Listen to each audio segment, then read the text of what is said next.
People think love ends loudly, with shouting, slammed doors, or betrayal.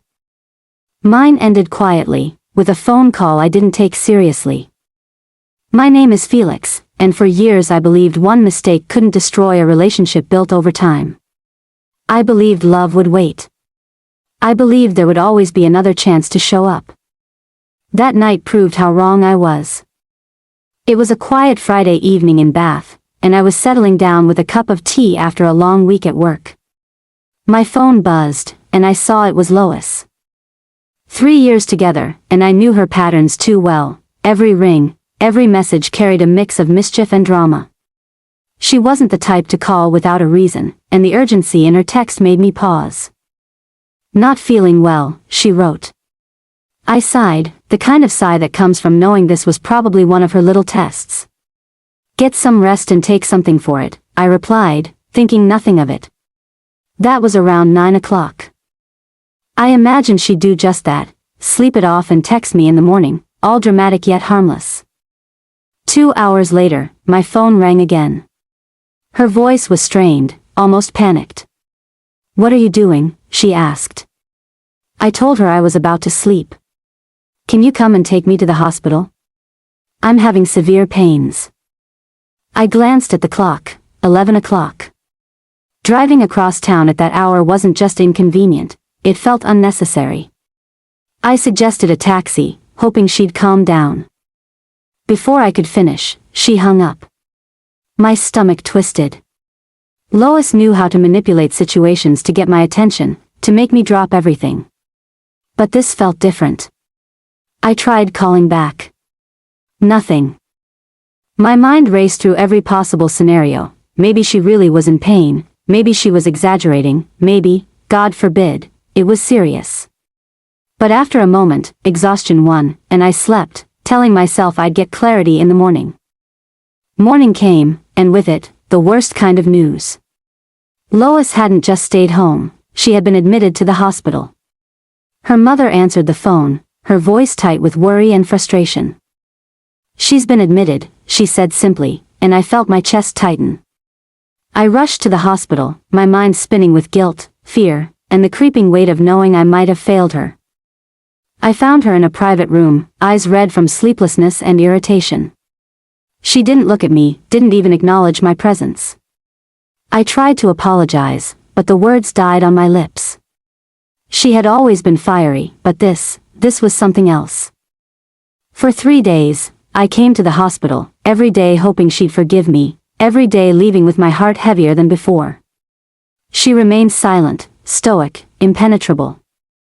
The day she was discharged, I was there, waiting outside her room. I expected her to get into my car, expecting perhaps a hint of reconciliation. But she called a taxi, her mother by her side, and I watched helplessly as they drove off. My heart sank into a pit I didn't know existed.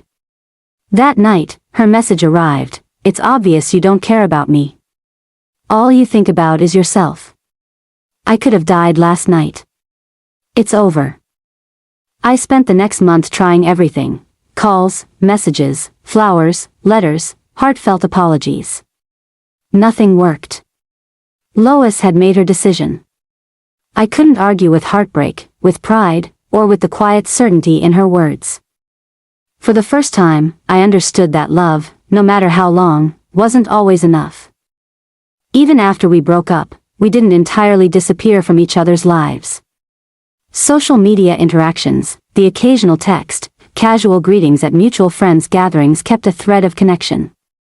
2 years passed like that, neither of us fully moving on, both of us carrying a mixture of hope, regret, and unresolved emotions. Then came the wedding. A mutual friend's reception in London, a night bustling with laughter and music. And there she was, Lois, radiant, smiling, yet carrying the same aura that had haunted me for years. She walked straight to me, a mixture of warmth and challenge in her eyes. We spoke throughout the night, teasing, laughing, reminiscing. When I joked, "This should have been us," she leaned in and said quietly, almost teasingly, "Don't say I walked away. Say what you did that made me walk away." Lois didn't give me a clear answer that night at the wedding. She had always had this way of keeping me on edge, as if every smile was a test, every laugh a challenge. I left the reception feeling both elated and hollow, replaying every word she had said, analyzing every glance. There was hope, yes, but also a cold reminder of why I had lost her in the first place. Over the next few weeks, I found myself constantly thinking about her. The breakup had left me restless, and now, after meeting her again, I realized how much I had underestimated her strength and independence. She had moved on, or at least, she appeared to have, but I could feel that underneath the carefully composed exterior, there was still a piece of her that belonged to me. I started small, subtle things first. A message here, a casual text there, just checking in. Hope you're having a good day, or, did you manage to get that document sorted? I had to tread lightly. I knew that pushing too hard could make her pull away for good. She had made her point clear years ago. She would not tolerate neglect or selfishness. And I had learned my lesson the hard way. Then came her birthday. I knew it was my chance to show her that I had changed, that I was capable of being the man she deserved. I planned it meticulously, a quiet brunch at her favorite cafe, flowers, and a handwritten letter explaining everything I'd felt since the day we separated. I wanted her to see that my remorse was sincere, that my love hadn't faded, and that I wasn't expecting anything in return. When I arrived at her flat, she opened the door with that familiar guarded smile. "Felix," she said, voice cool yet tinged with curiosity. I handed her the letter and flowers, watching her expression carefully. She read the note slowly, her eyes scanning every line, and for a brief moment, I thought I saw the walls around her heart begin to crumble. But then she looked up, gave a small, almost imperceptible nod, and said, "Thank you." That was all. No hugs, no words of reassurance, just the faintest acknowledgement.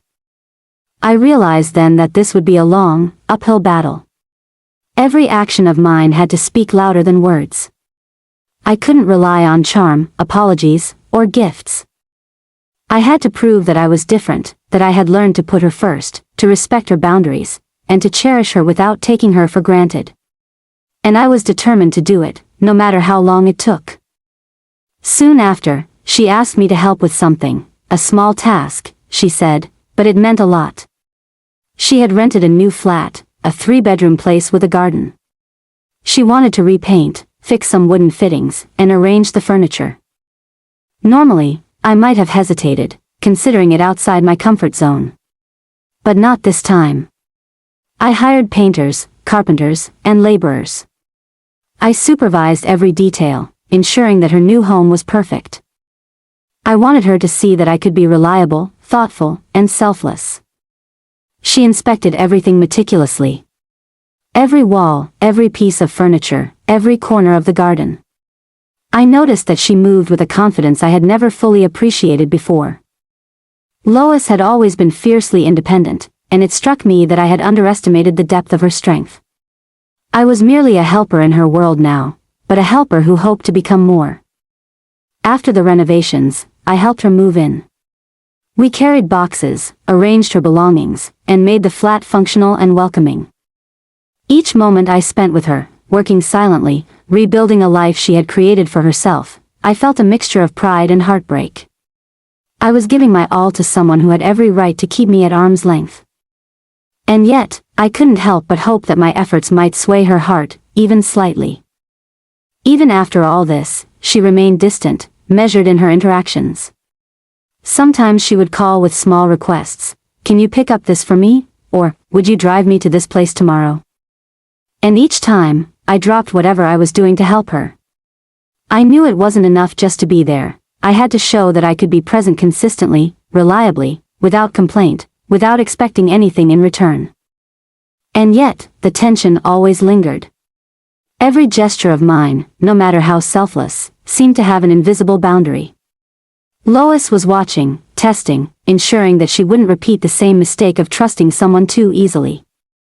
And I, for the first time in my life, understood that love wasn't just about passion, or chemistry, or words. It was about patience, consistency, and proving your worth every single day. But just as I thought I was finally making progress, a message appeared on my phone one evening. Her words were short, but they cut through me like a blade. "Felix, I need to tell you something, don't get your hopes up." My heart skipped a beat. Was this a warning? A confession? Or a prelude to heartbreak? I didn't know, and the suspense of not knowing drove me crazy. I realized that the next move, the next action I took, could change everything. And I was ready to risk everything for her, even if the outcome remained uncertain. Weeks turned into months, and I continued my quiet campaign to show Lois I had changed. Every call I answered, every favor I did for her, I did with the hope that one day, she would see me not as the careless man I had once been, but as someone who could be trusted, relied upon, and loved in the way she deserved. Yet, despite all my efforts, she remained distant, cautious, and measured. Then came the morning that would shatter my world. I scrolled through my social media, expecting the usual updates. Lois had posted pictures of a cafe she visited, a book she was reading, a sunset she had captured. But today, it was different. My heart froze the moment I saw it, an elegantly designed wedding invitation, bearing her name in beautiful script, and the date of her upcoming marriage. I couldn't believe my eyes.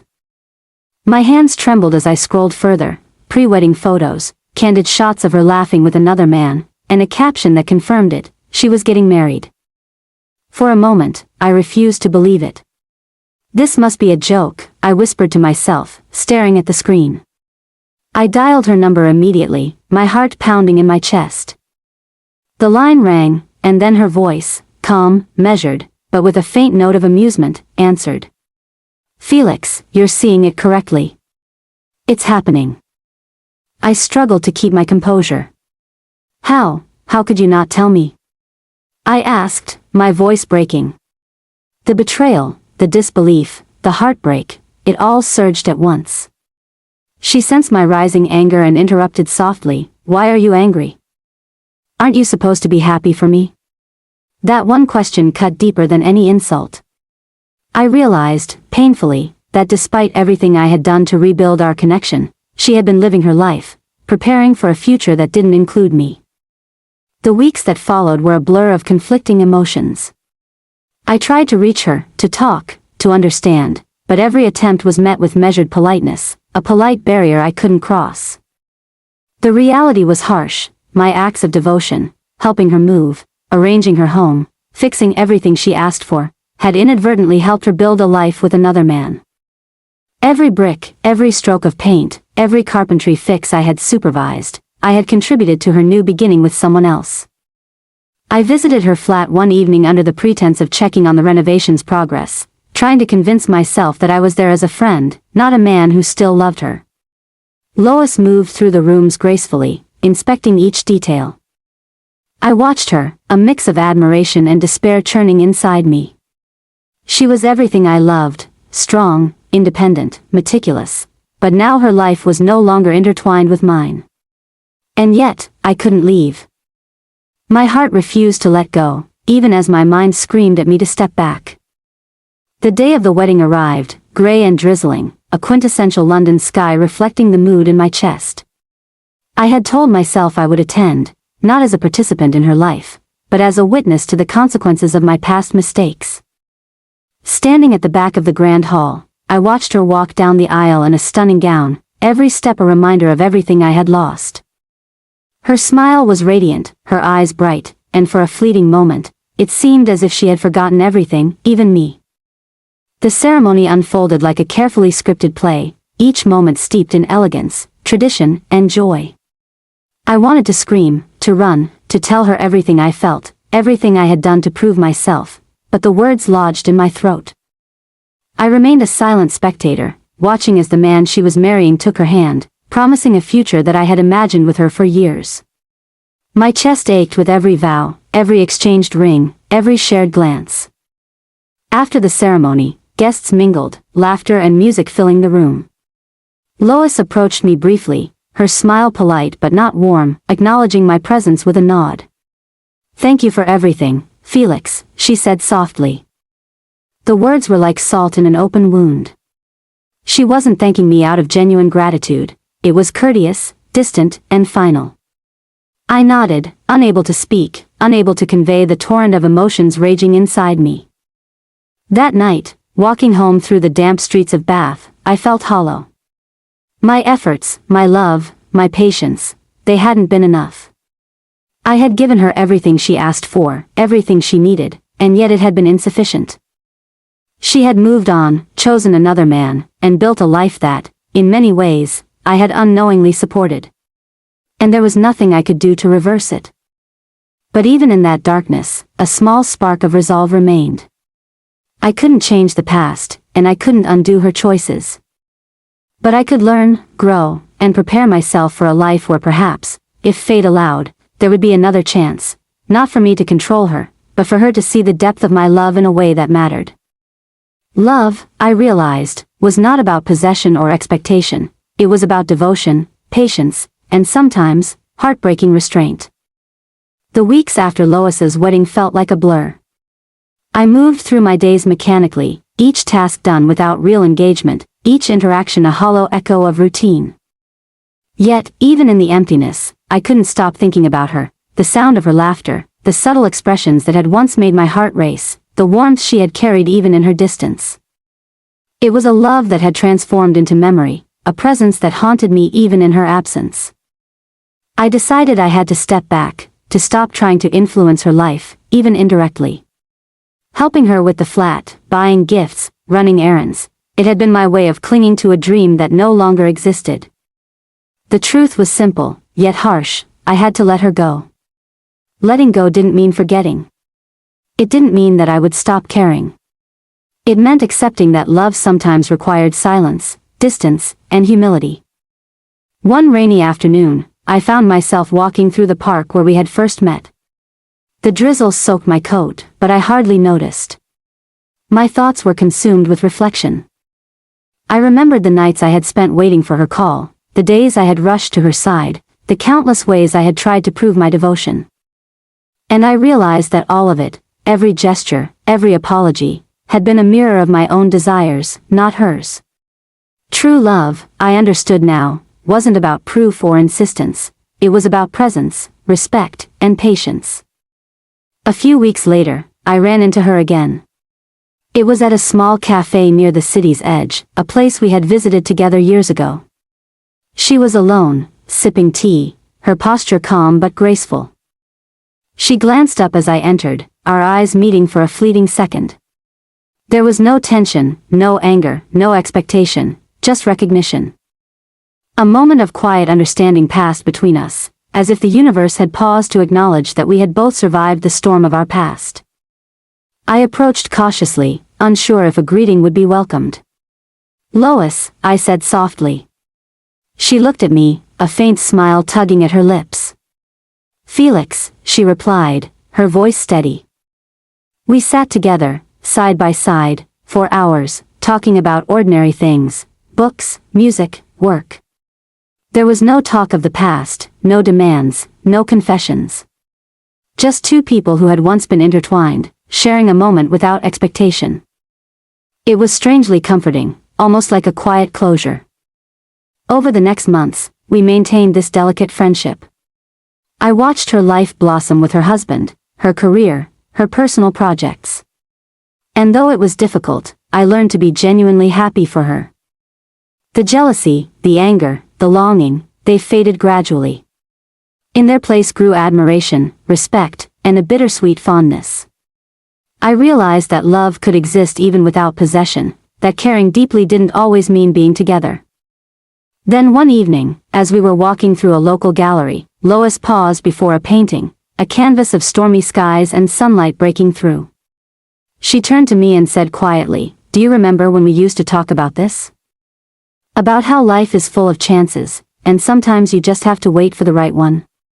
I nodded, understanding her unspoken message. Life had given us choices, and we had taken different paths.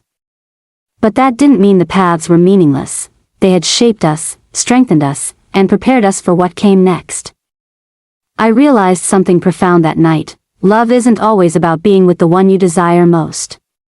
Sometimes it's about being willing to let them go, to witness their happiness, and to find your own peace within that reality. Lois had moved on, yes, but in doing so, she had shown me the essence of love, patience, understanding, and selflessness. And in that, I found a strange sense of liberation, a clarity that had eluded me for years. Years later, I would look back on our story and smile, not with regret, but with appreciation. Our love had been intense, passionate, sometimes painful, but it had also been a teacher, a mirror, and a guide. I had learned to love without attachment, to care without expectation, and to respect without restraint.